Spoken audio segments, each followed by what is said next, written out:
കർണാടകയിലെ ഗുണ്ടൽപേട്ടിൽ വാഹനാപകടത്തിൽ 3 മലയാളികൾ മരിച്ചു. കണ്ണൂരിൽ നിന്ന് ഊട്ടിയിലേക്ക് പോയ സംഘമാണ് അപകടത്തിൽപ്പെട്ടത്.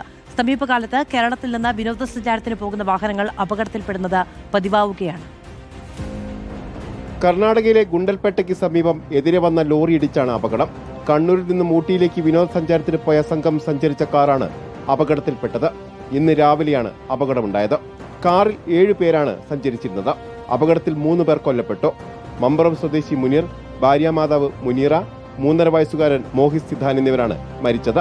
ഒരാൾ അപകട സ്ഥലത്ത് തൽക്ഷണം മരിച്ചു. മറ്റൊരാളെ ആശുപത്രിയിലേക്ക് കൊണ്ടുപോകും വഴിയാണ് മരണം സംഭവിച്ചത്.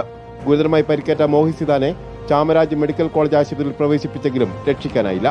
വാഹനത്തിലുണ്ടായിരുന്ന മറ്റു 4 പേരുടെ പരിക്കും സാരമുള്ളതാണ്. ഇവർക്ക് വിദഗ്ധ ചികിത്സ നൽകുന്നതിനായി കേരളത്തിൽ എത്തിക്കണമെന്ന് കുടുംബം ആവശ്യപ്പെട്ടു. റിപ്പോർട്ടർ, കോഴിക്കോട്.